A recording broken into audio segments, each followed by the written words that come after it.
Bonjour à tout le monde, nous bénissons le Seigneur ce matin. Nous vous saluons dans vos maisons et partout là où vous nous écoutez. Nous rendons grâce à notre Dieu pour ce moment de partage, de communion avec son esprit. Nous voulons écouter la parole de Dieu ce matin et nous prions pour que le Saint-Esprit nous vienne en aide. Et ce matin encore, bien-aimés, j'étais en train de réfléchir par rapport à la prédication de ce matin et je n'ai pas arrêté de penser à la Pentecôte. Pardon, à la Pâque. Et comme je pensais à la Pâque, et j'ai été amené à réfléchir sur un événement qui s'est passé juste après la crucifixion. Et j'aimerais nous partager cette histoire ce matin. Et j'espère ne pas être long par la grâce du Seigneur. Mais j'ai trouvé cette histoire et à chaque fois que j'en parle, ça m'encourage dans ma vie, dans ma foi. Et j'aimerais que ce matin, vous partagez aussi cette parole. Nous sommes dans Nous sommes dans Luc chapitre 24. Je vais lire à partir du 13e verset. Et voici que ce même jour, deux d'entre eux allaient à un village nommé Emmaüs, éloigné de Jérusalem de 60 stades. Ils s'entretenaient de tout ce qui s'était passé. Pendant qu'ils s'entretenaient et discutaient, Jésus s'approcha et fit route avec eux. Mais leurs yeux étaient empêchés de le reconnaître. Il leur dit: quels sont ces propos que vous échangez en marchant? Et ils s'arrêtèrent, l'air attristé. L'un d'eux, nommé Cléopas, lui répondit: es-tu le seul qui séjourne à Jérusalem et ne sache pas ce qui s'y est produit ces jours ici? Jésus dit: quoi? Leur dit-il.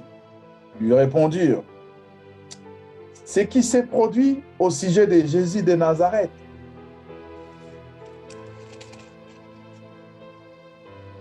Ce qui s'est produit au sujet de Jésus de Nazareth, qui était un prophète puissant en œuvre et en parole devant Dieu et devant tout le peuple.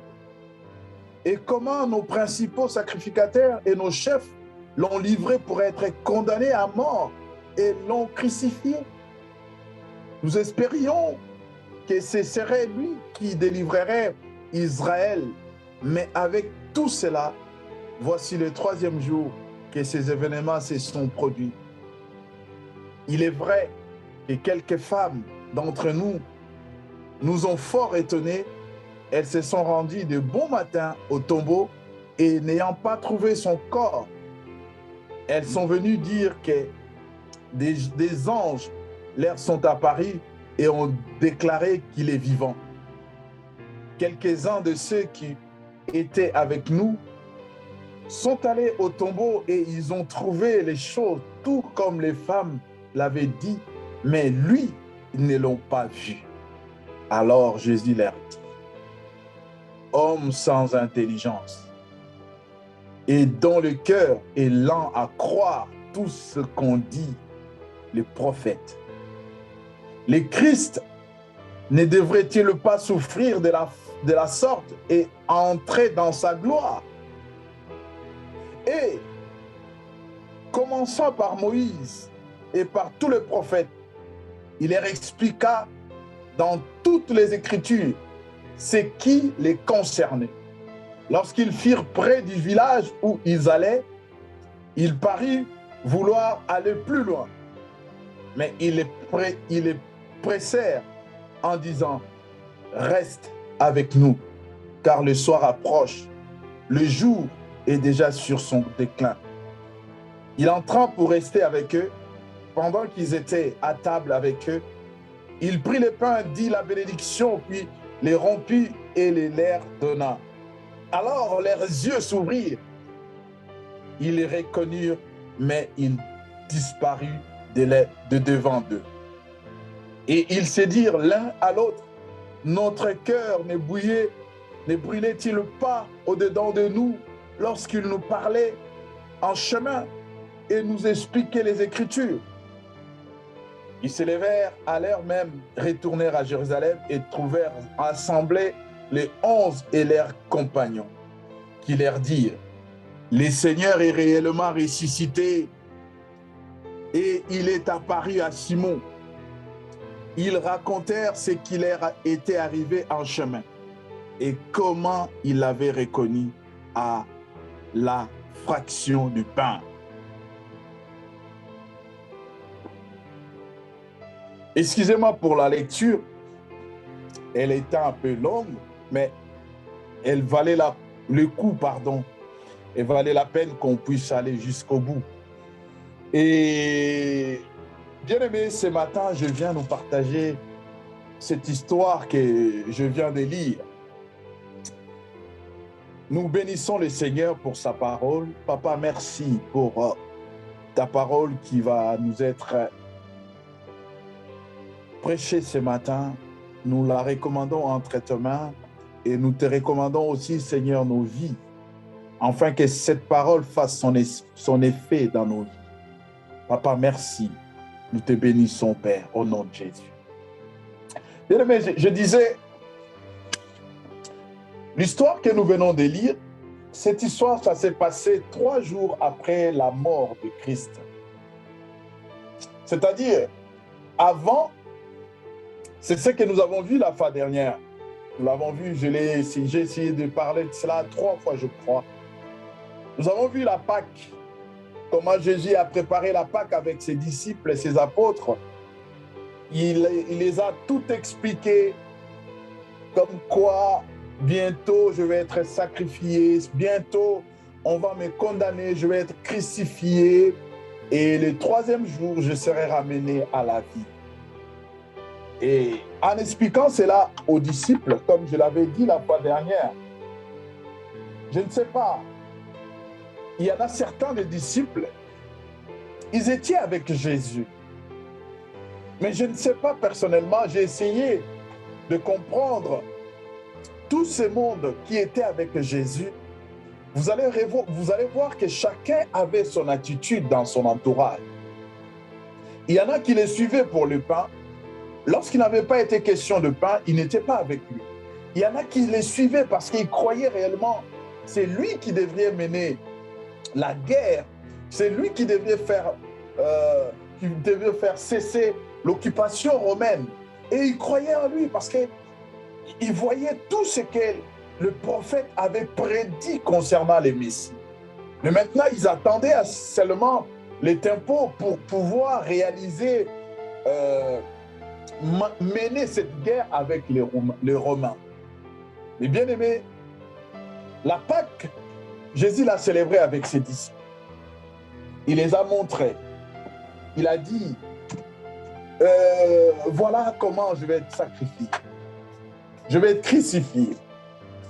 Et cela est l'image, cela est le symbole de ce que les prophètes ont dit. Je donnerai mon corps réellement pour être brisé pour vous. Et mon sang sera versé réellement pour conclure ou pour sceller la nouvelle alliance. Et je crois à ce moment-là, le peuple avait jugulé, le peuple était content pour dire comme quoi les choses allaient se passer dans la perfection et selon ce qui était écrit. Bien aimé, il s'est fait que lorsqu'ils ont mangé la Pâque, Jésus avec ses disciples, ils ont mangé la Pâque, ils ont fini la Pâque. Après la Pâque, il a été trahi par Judas. Il se retrouve dans la cour du gouverneur romain et on cherche à le condamner. le gouverneur romain ne trouve pas les péchés en lui, il dit, moi je vais les libérer. Parce que je ne trouve rien, je ne lui reproche de rien. Et sur ces coups, il y avait de coutume de libérer quelqu'un pendant ces jours. Et c'est là où Pilate va demander, qui voulez-vous qu'on libère? Et le peuple qui suivait Jésus, le peuple ont préféré la libération de Barnabas qu'à Jésus. Et vous savez tout ce qui s'est passé, Pierre qui va renier le Christ et tout. Et les choses vont se passer comme il avait annoncé. On va le crucifier, il va mourir, on va le mettre, on va l'ensevelir. Et le troisième jour, il va ressusciter. Lorsque les femmes vont arriver à la tombe, ils vont trouver que les lincelles et le corps du Seigneur, ils ne vont pas les retrouver. Et sur ce point, l'ange qui va apparaître à Marie, va dire à Marie, va dire aux frères de Jésus qu'il les attend à Galilée. Et c'est ce que Marie va aller. Et Pierre, tu ne vas pas croire cette parole. Et il va dire non, moi avant toute chose, je vais aller vérifier. Il va aller jusqu'à la tombe et il va trouver les choses telles qu'elles ont été annoncées par les femmes. Et sur ce coup, ils vont retourner et pour attendre à Jérusalem. Pendant ce temps, bien-aimés, Jésus avait prophétisé, bientôt on frappera les bergers et les brebis seront dispersées. Sur ces coups, il y avait déjà d'autres disciples.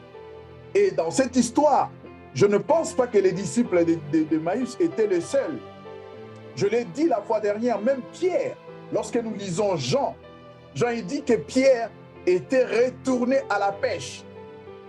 Pierre a pris avec lui André, le fils de Zébédée, pour aller repêcher et retourner dans son ancien travail. Et dans cette histoire, bien-aimé, il y avait aussi des disciples. Ces deux disciples, ils habitaient Emmaüs. Et aussi, dans ce désespoir, ils vont prendre les chemins. Ils vont prendre la route. Ils vont dire, bon, c'est fini, hein, l'espoir s'est envolé. On espérait que, voilà, ce n'est pas lui. Ils vont prendre la route d'Emmaüs. Emmaüs était à peu près à quelques 6 km ou un truc comme ça de Jérusalem, ou plus. C'était un peu éloigné de Jérusalem. Et c'était éloigné des 60 stades. 60 stades, c'est à peu près dans les 6 km ou un truc comme ça. Ou plus, je n'ai pas vraiment de référence précise. Donc du coup, sur les chemins, ils étaient là, ils parlaient, ils discutaient. Voilà, ils avaient des projets maintenant. Bon, cette histoire est finie. Qu'est-ce qu'on va faire avec l'occupation romaine? Qu'est-ce qu'il faudrait faire? Bon, on va continuer à prier, à attendre. Peut-être que ça ne sera pas pour notre génération. Peut-être que nos enfants, bon, le Seigneur lui-même, il sait. Ils faisaient la route ensemble. Et lorsqu'ils se parlaient, ils se discutaient en chemin, la Bible dit que le Seigneur leur est apparu. Il leur a posé la question. De quoi discutez-vous? Qu'est-ce que vous parlez? Étonné, Cléopas lui dit, tu es le seul qui séjourne, qui habite à Jérusalem et qui ne sait pas ce qui s'est produit ces jours ici. Jésus dit quoi? Qu'est-ce qui s'est produit? Il dit, oh, ce qui s'est produit au sujet de Jésus de Nazareth. Cet homme qui était un prophète puissant, en œuvre et en parole, devant Dieu et devant tout le peuple. Et comment nos principaux sacrificateurs et nos chefs l'ont livré pour être condamné à mort. Et ils l'ont crucifié. Toi, tu ne sais pas ces choses. Ça s'est passé il y a 3 jours. D'ailleurs, nous, notre espoir est posé sur lui. Nous espérions que c'était lui les libérateurs d'Israël, chose qui n'a pas été le cas. Donc du coup, il est mort. Ça fait 3 jours qu'on l'a crucifié. Bon, apparemment, bien aimé, les disciples, lorsque nous lisons le verset 22, lorsque je suis arrivé là, j'ai dit, ah, Seigneur, ces disciples d'Emmaüs, ils avaient les nouvelles de ces femmes qui sont parties à la tombe.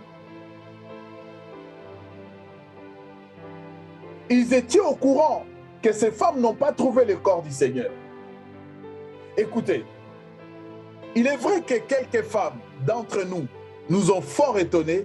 Elles se sont rendues de bon matin au tombeau et, n'ayant pas trouvé son corps, elles sont venues dire que des anges leur ont apparu et ont déclaré qu'il est vivant. Ils avaient l'information parce qu'ils partent le 3e jour. C'est-à-dire ils ont attendu pendant 3 jours. Et juste le jour de la résurrection, ils perdent espoir et ils partent. Le 3e jour, bien-aimé. Alors, ses disciples, ils étaient au courant. Mais je ne peux savoir, je ne peux comprendre, malgré les nouvelles de femmes, malgré ce qui leur avait été annoncé, ils prennent quand même le courage de retourner à Emmaüs. Je me suis dit, est-ce que c'était par manque de confiance? Comme nous sommes dans une époque où la femme est relayée en second rang, où la femme, des fois, n'a pas droit de prendre la parole en public, je me dis, peut-être, cette parole n'avait pas été prise en considération, étant donné que c'est des femmes. Ses disciples pouvaient se dire, ah, est-ce qu'il est permis à une femme d'aller découvrir l'absence du corps du Seigneur dans sa tombe?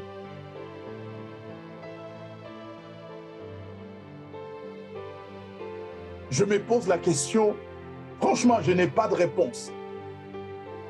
Je me dis, est-ce qu'ils se sont dit, ah non, les femmes, ils sont toujours comme ça, ils sont émotives, peut-être elles parlent par sous-émotion et tout. Attendez, est-ce que vous avez vu de quoi, comment il a été crucifié? Vous avez vu? Le monsieur n'avait plus de sang, l'eau a coulé jusqu'à la fin. Lorsqu'il n'y avait plus de sang, l'eau a coulé. Et il a remis son esprit. On était là, on a entendu quand il a remis son esprit. Parce que depuis, les gens, les contemporains de Jésus, ont assisté à la résurrection de la fille de Jairus. Ils ont assisté à la résurrection de Lazare. Et la fille de Jairus et Lazare, ils sont morts de maladie. Mais là, il n'avait pas été question de maladie. Il était question d'une torture, de sévices. Et ces sévices ont conduit à la mort.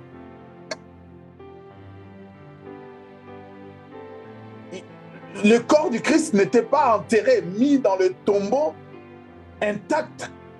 C'était un corps mutilé, c'était un corps déchiré, c'était un corps meurtri. Et ces disciples, je me dis, écoutez, ces femmes, pour eux, c'était des balivernes, c'était, excusez-moi, mais c'était des choses qu'ils ne pouvaient pas croire. Ils ont pris la route et en chemin, ils racontent Jésus sans le savoir, ils racontent leur histoire. Et la Bible dit, ils ont dit à Jésus, tu es le seul qui séjourne à Jérusalem. et qui ne soit pas au courant de ce qui est arrivé à ce Jésus, un grand prophète qui était puissant en parole et en œuvre. Ils disent, nos chefs, nos responsables, les sacrificateurs et les principaux sacrificateurs et les chefs du peuple l'ont livré pour qu'il soit crucifié. Bien-aimés, je vais intituler mon message « Ne perdez pas espoir ». Ne perdez pas espoir. Vous savez, ces disciples ont vécu avec Jésus. Ce n'est pas quelqu'un qui rapporte des histoires qu'il a entendues. Ils disent que cet homme était puissant, puissant prophète, en œuvre et en parole. Mais arrivé à un moment donné, comme ils avaient perdu l'espoir, ils se retrouvent en train de retourner à Emmaüs. L'espoir est un sentiment d'attente et de désir qu'une chose se réalise. Ça, c'est une définition, si je peux dire. C'est une définition philosophique ou intellectuelle. Mais l'espoir, selon la parole de Dieu, l'espoir, je peux le résumer à un mot.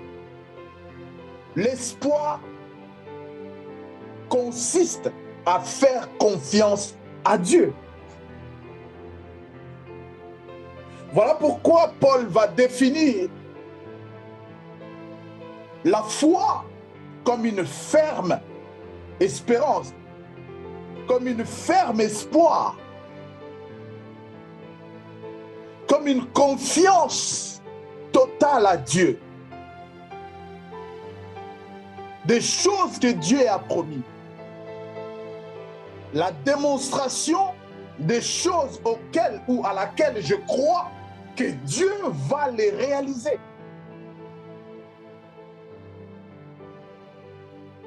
Et ces disciples n'avaient plus espoir à Dieu. Ils ne pensaient pas que Dieu pouvait réaliser ce qu'il avait dit. Je serai crucifié, mis au tombeau, et je ressusciterai le troisième jour. Ils n'avaient plus cet espoir. Ils avaient un espoir, un sentiment d'attente et de désir qu'une chose se réalise. Mais ils n'avaient pas l'espoir selon les Écritures. Une ferme assurance. Une ferme assurance. Voilà pourquoi la Bible va déclarer, j'aimerais que nous puissions le lire, je vais prendre le livre de Romains, Romains chapitre 8, écoutez, même pour les saluts, il nous faut de l'espoir. Romains chapitre 8, versets 24 à 25. La Bible dit, car c'est en espérance, je paraphrase, car c'est en espoir que nous avons été sauvés. Or, l'espoir qu'on voit n'est plus espoir. Ce qu'on voit, peut-on l'espérer encore? Car c'est en espérant que nous avons été sauvés. C'est parce que nous croyons que Dieu nous a sauvés et nous obtenons le salut. Or, l'espérance qu'on voit n'est plus espérance. Peut-on espérer en quelque chose qu'on voit. Mais si nous espérons ce que nous ne voyons pas, nous l'attendons avec persévérance. Bien-aimés, le manque d'espoir nous fait perdre la persévérance. Celui qui a espoir, celui qui a confiance en Dieu, retenez la définition que j'ai donnée. L'espérance ou l'espoir, c'est le fait de faire confiance à Dieu, que ce qu'il a dit, il va les réaliser.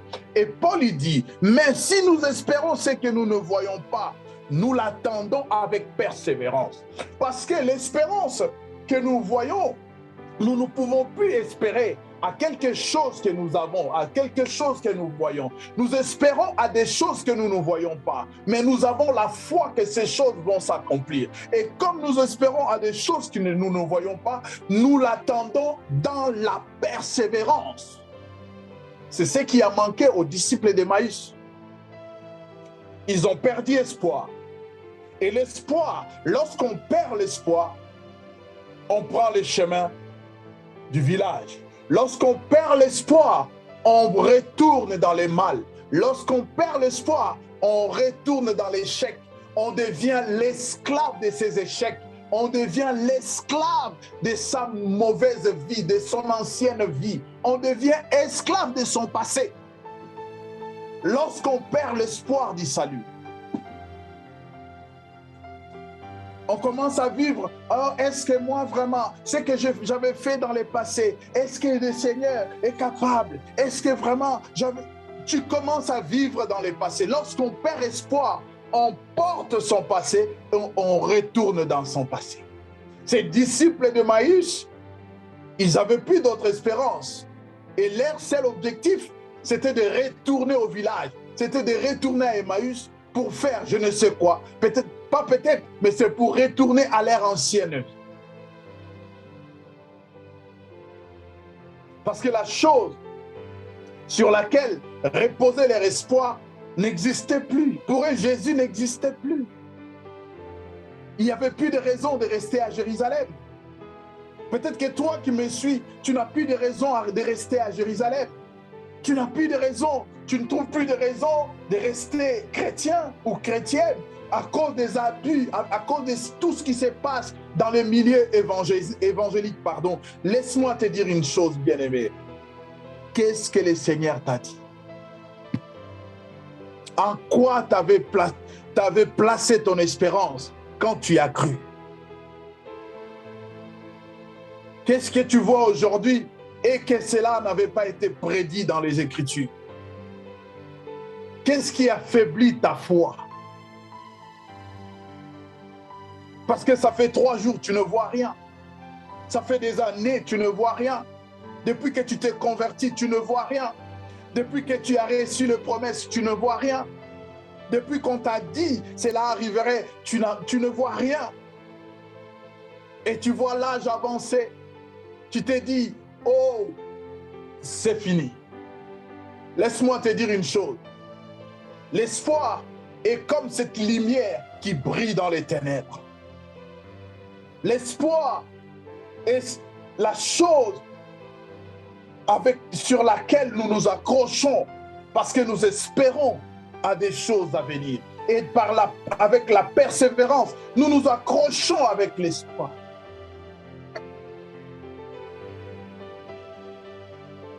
Paul dit, si nous espérons ce que nous voyons, nous l'attendons avec persévérance.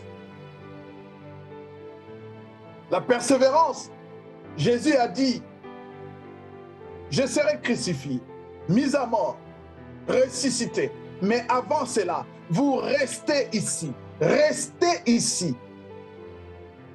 Restez ici. Il leur envoie un message avec les femmes. Que mes frères m'attendent à Galilée. Je suis revenu à la vie. Et pendant que les messages arrivent, ils avaient déjà perdu espoir. Bien-aimé, tu sais pourquoi la parole de Dieu n'agit plus en toi? Parce que tu as perdu l'espoir. L'espoir est ce point de contact qui fait que les promesses de Dieu se réalisent dans ta vie. La Bible dit, la foi est une ferme assurance, une démonstration des choses qu'on espère, de celles qu'on ne voit pas.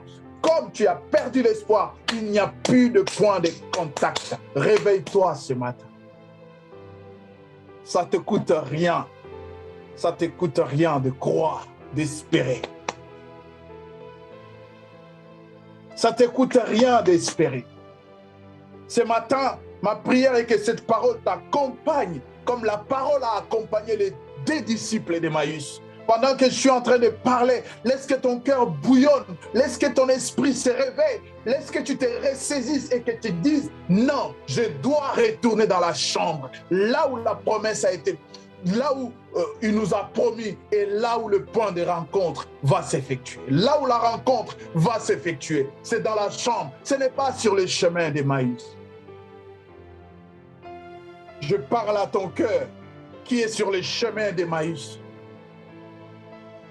Je parle à ton cœur qui a sombré, ton cœur qui vit dans le désespoir, parce que tu t'es dit, non, c'est fini, je ne pense plus, je ne crois plus, ces histoires, c'est fini, il n'y a plus d'espoir, il n'y a plus d'issue. Mais laisse-moi ce matin te dire une chose, pour les disciples d'Emmaüs, il n'y avait plus d'issue, il n'y avait plus d'espoir. Il n'y avait plus, parce que la chose, la personne sur laquelle reposait leur espoir, ils ne voyaient plus. Jésus était mort. Ils ont vu sa mort. Sa mort avait été attestée. Vous savez, bien aimé, à l'époque, quand on crucifiait les gens, pour être mis au tombeau, la mort devrait être constatée. Sinon, s'il faudrait que tu passes des jours, des mois, des semaines, des années sur la croix, on laissait la personne mourir à la croix. Aussi longtemps que la mort n'avait pas été constatée, on ne descendait pas les corps. Et les disciples, ils connaissaient ces choses. Du fait d'avoir descendu le corps, Joseph d'Arimathée qui demande le corps pour l'enterrer, c'était fini. C'était fini. Il y avait un médecin légiste qui devrait attester la mort. Et c'était fini. Ils étaient là. Pierre était perdu. Il ne savait pas. Qu'est-ce que je vais faire? Voilà pourquoi, quand on lui dit que le tombeau est vide, il ne croit pas. Il dit, pour raconter des histoires, je dois vérifier, je dois voir ça de mes yeux. Et les femmes qui sont parties, elles n'étaient pas parties pour constater la résurrection. Elles étaient parties, la Bible dit, pour embaumer, pour parfumer le corps du Seigneur. Elles aussi, elles n'avaient pas l'espoir. Elles n'étaient pas pour constater la résurrection. Je ne sais pas à quel point, à quel niveau tu es arrivé. Je ne sais pas. Tu es rétrograde. Tu as perdu l'envie. Tu as perdu cette essence, cet amour qui t'animait pour le Seigneur. Parce que tu en as vu beaucoup d'abus. Tu as même été victime de ces abus. Laisse-moi te dire une chose. Laisse-moi te dire une chose. Le Seigneur a dit ceci aux disciples. Homme sans intelligence, au verset 25, et dont le cœur est lent à croire tout ce qu'ont dit les prophètes. Le Christ ne devrait-il pas souffrir de la sorte et entrer dans sa gloire? Il n'est-il pas écrit, beaucoup viendront sous mon nom? N'est-il pas écrit, beaucoup diront ces jours-là que nous avons prophétisé, nous avons fait des miracles, nous avons parlé en langue en ton nom. Et je leur dirai, arrière de moi, serviteurs de l'iniquité, je ne vous ai jamais connu. La Bible dit, les occasions de chute sont inévitables. C'est ce qui est écrit dans ma vieille Bible. Les occasions de chute sont inévitables, mais malheur à celui par qui ces occasions de chute viendront. Il n'y a rien de nouveau sous le soleil. Tu ne vas pas hypothéquer ta foi parce qu'un tel a fait, un tel a dit. La foi, le salut est personnel. Le salut est individuel. Tu n'avais pas été sauvé parce que tout le monde est sauvé. Tu as été sauvé parce que tu as cru. Tu as cru et le jour où tu as cru, tu as reçu le salut de Dieu. Arrête de te décourager. Concentre-toi, persévère. L'espérance que nous attendons, nous l'attendons dans la persévérance. Et le Seigneur a dit, ceux qui persévéreront jusqu'à la fin, c'est ceux-là qui seront sauvés. La vie chrétienne, ce n'est pas une vie où tu croises les bras, tu attends. Non, tu dois persévérer dans la foi. Tu reçois les coups, tu persévères. On te dit un tel a fait. Tu n'es pas d'accord avec ce qui est fait, mais tu persévères. Tu dis, Seigneur, je ne perdrai jamais ma foi parce qu'un tel a fait. Je ne perdrai jamais ma foi parce qu'un tel a dit. Je persévère parce que je crois que j'ai besoin d'être sauvé et le salut est individuel. Le salut est individuel, bien-aimé. Le salut est individuel. Et l'espoir est comme une encre.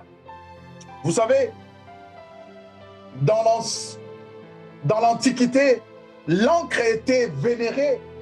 Les pécheurs vénéraient l'encre parce que c'était le seul objet ou la chose sur laquelle reposait leur espoir dans la tempête, dans le vague. Lorsqu'il y avait la tempête, ils pouvaient accoster, ils pouvaient accoster, amarrer le bateau au plus fort de la tempête par l'ancre. Et Paul fait allusion à l'ancre dans Hébreux chapitre 6. J'aimerais que nous lisons cela. Hébreux chapitre 6.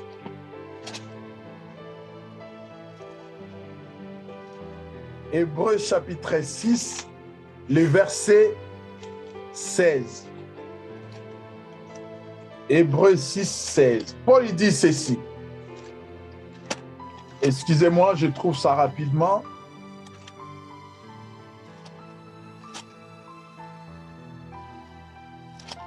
Paul il dit ceci dans Hébreux chapitre 6. Hébreux 6, 16. Il déclare ceci. Car les hommes jurent parce qu'il est plus grand qu'eux. Romains 6, 16, pardon. Qu'est-ce que je raconte? Paul lui dit cela, pardon, je referme. Paul lui dit que les pécheurs, l'espoir, c'est comme l'encre. Et cette encre qui consistait à ce que j'ai dit, qui permettait aux pécheurs d'amarrer les bateaux au plus fort de la tempête. Lorsqu'il y avait la tempête, lorsque la mer était bousculée, la mer n'était pas calme, les pécheurs, leur espoir s'est reposé sur l'ancre. Ils reposaient leur espoir sur l'ancre. Pourquoi? Parce qu'ils pouvaient accrocher, ils pouvaient mettre le bateau en sécurité avec l'ancre. Et le Seigneur compare notre foi à l'ancre. C'est ce qui est important, bien-aimé. En quoi tu t'accroches? Ton espérance, tu la places en qui? La foi, je l'ai définie comme je l'ai dit.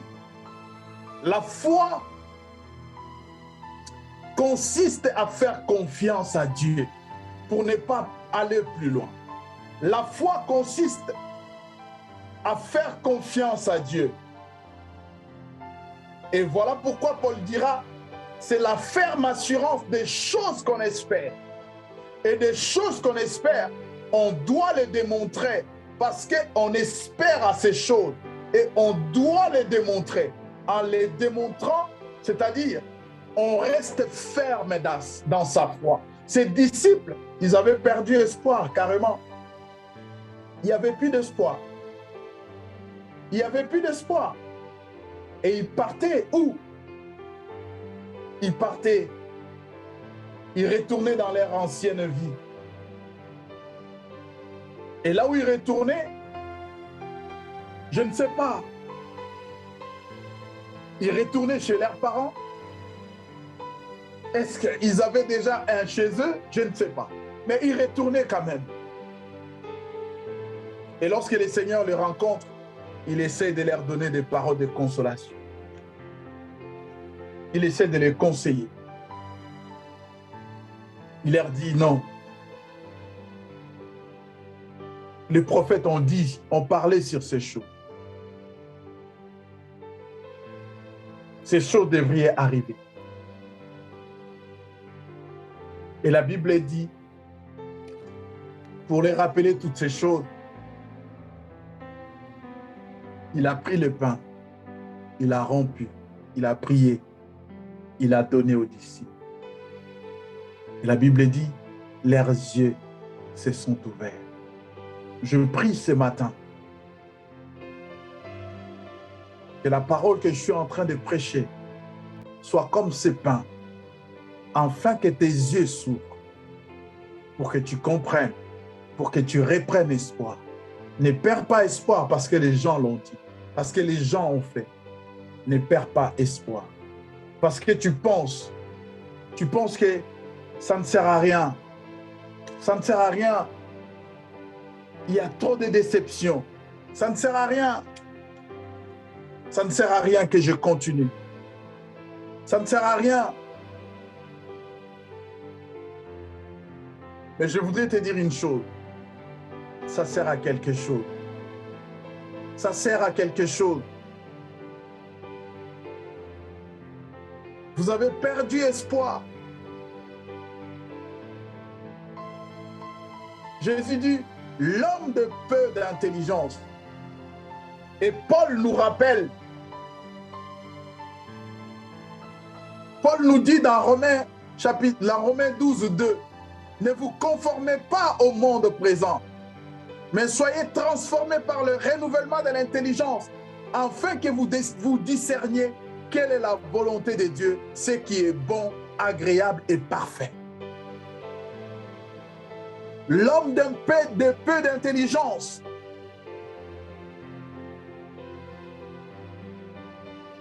Et ici, Paul dit, soyez renouvelés, transformés par le renouvellement de l'intelligence.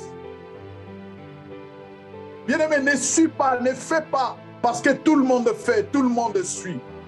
Réfléchis. Avant de faire les choses, réfléchis.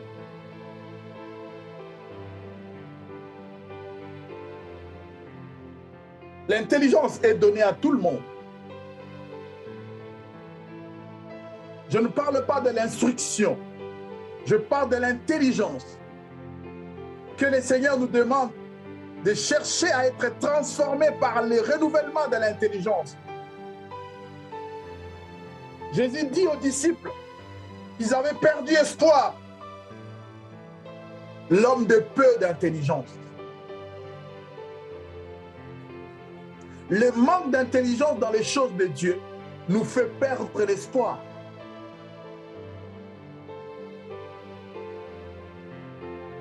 Le manque de réflexion, le manque de transformation intellectuelle nous fait perdre espoir.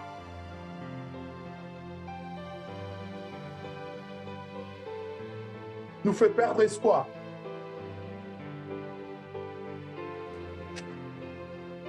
Pourquoi nous perdions espoir?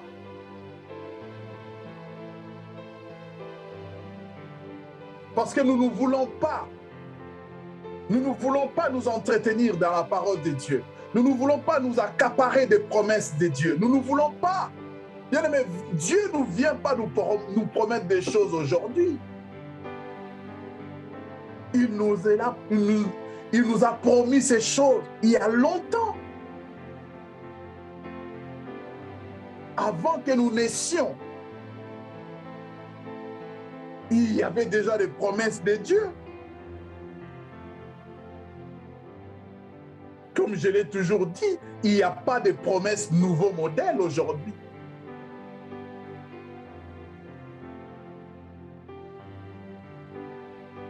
Il dit dans Romains 15, verset 4, « Or, tout ce qui a été écrit d'avance l'a été pour notre instruction, afin que, par la patience et par la consolation que donnent les Écritures, nous possédions l'espérance. » Toi, ton espérance, tu l'as par rapport au sketch, par rapport à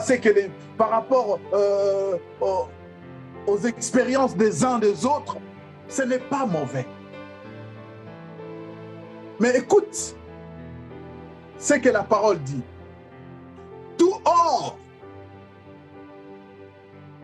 Tout ce qui a été écrit d'avance l'a été pour notre instruction, afin que par la patience et par la consolation que donnent les Écritures, nous possédions l'espérance.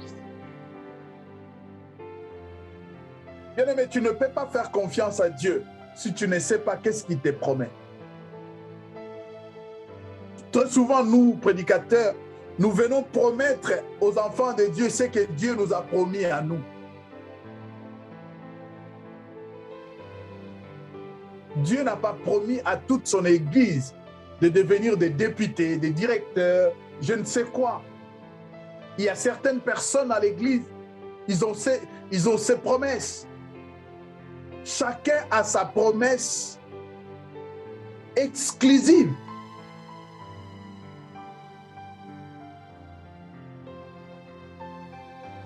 La seule promesse que nous avons collective, c'est la félicité, c'est le ciel. Mais les promesses de notre vie quotidienne sur la terre, chacun a ses promesses en exclusivité. Il y en a qui vont sourire, qui vont rire, qui vont être joyeux aujourd'hui, et il y en a qui vont pleurer aujourd'hui. Il y en a qui vont rire le matin et le soir ils vont pleurer. Et il y en a qui vont pleurer le matin, le soir ils vont rire.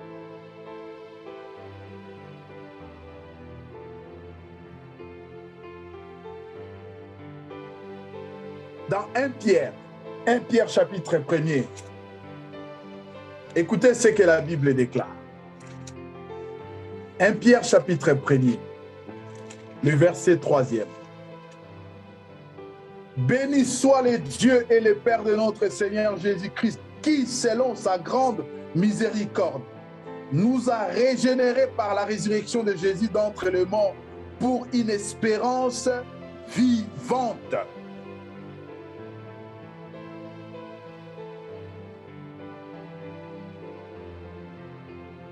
Le Seigneur ne nous a pas ressuscités avec son Fils pour une espérance de mort. Conformément à sa grande bonté, il nous a fait naître de nouveau à travers la résurrection de Jésus-Christ pour une espérance vivante. J'aime cette parole quand la Bible dit « Il nous a fait naître de nouveau ».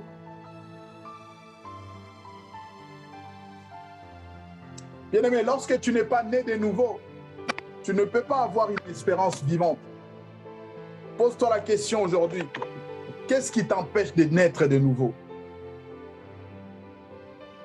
Naître de nouveau, c'est vivre selon Dieu. Naître de nouveau, c'est avoir accès dans ce monde de fous, dans ce monde de la foi. Le monde de la foi, quelqu'un disait, est un monde de fous.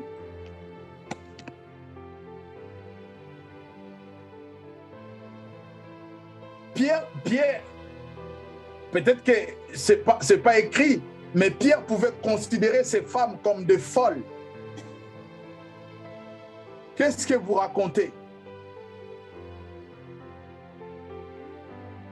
Parce que Pierre, il n'était pas encore régénéré.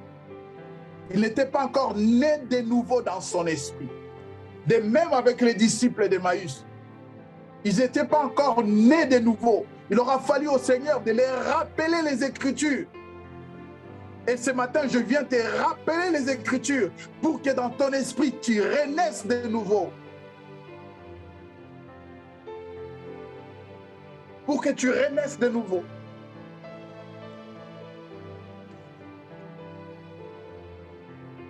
Dieu nous a régénérés.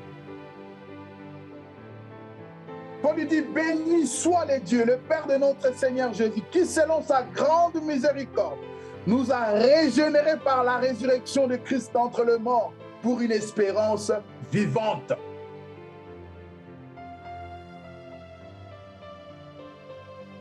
Quant à ce qui concerne le péché, Christ est mort à notre place. Il est ressuscité pour nous justifier.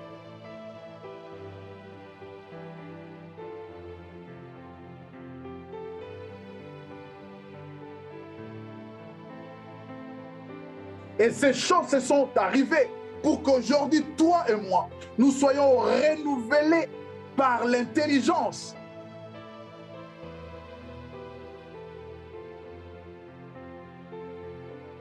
Il y en a certains qui sont arrivés à l'église avec leur intelligence archaïque, leur conception archaïque des choses, parce que quelqu'un a dit, parce que quelqu'un a fait, ils sont restés dans ces choses sans chercher à être renouvelés par leur intelligence.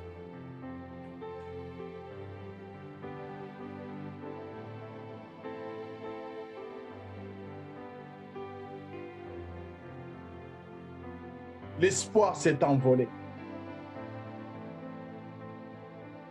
L'église d'aujourd'hui a perdu l'espoir. Parce qu'on nous a dit que Jésus revient bientôt. Ça fait des décennies, ça fait des milliers d'années. On ne voit toujours rien. On a perdu espoir. Ah, est-ce que je ne peux pas retourner dans le monde? Je retourne un peu à Emmaüs pour revivre ma vie, pour faire encore quelque chose. Est-ce que je ne peux pas faire un peu de choses que je faisais avant?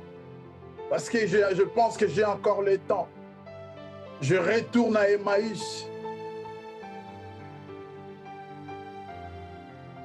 Laisse-moi te dire une chose. Ma prière ce matin est que cette parole retentisse dans ton cœur comme un signal d'alarme. Que cette parole, peut-être que tu es déjà à Emmaüs. Je viens juste te taper à l'épaule. Oh frère, oh sœur, retourne à Galilée. Retourne à Galilée. Le tombeau est vide. Retourne à Galilée. Ses disciples reconnaissaient ce qui était Jésus.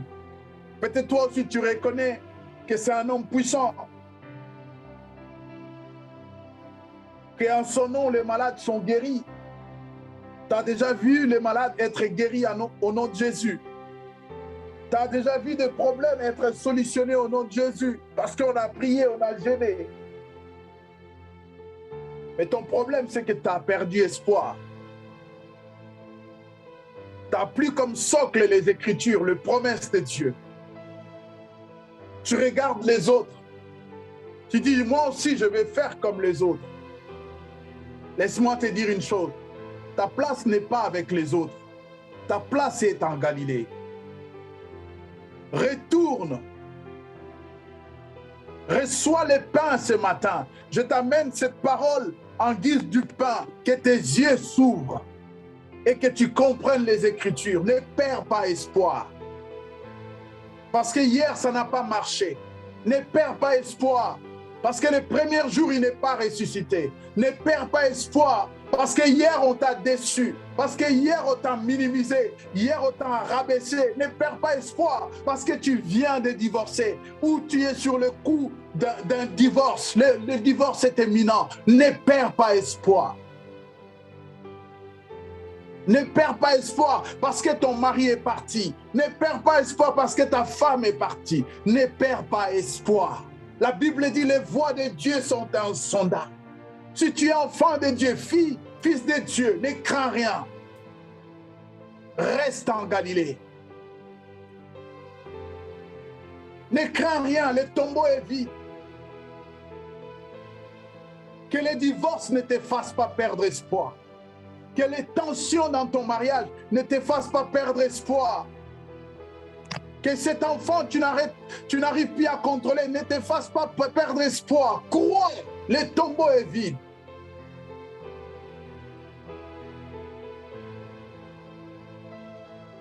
Cette promesse est que pour que nous puissions espérer, que nous puissions recevoir l'espérance, pour que nous ayons une espérance vivante. Voilà pourquoi Dieu t'a fait renaître de nouveau. Si tu es né de nouveau, quel que soit le temps que tu passes, quelle que soit l'adversité, quelle que soit la tempête, garde l'ancre, garde la foi, tiens fort. Crois seulement, Dieu est capable de tout.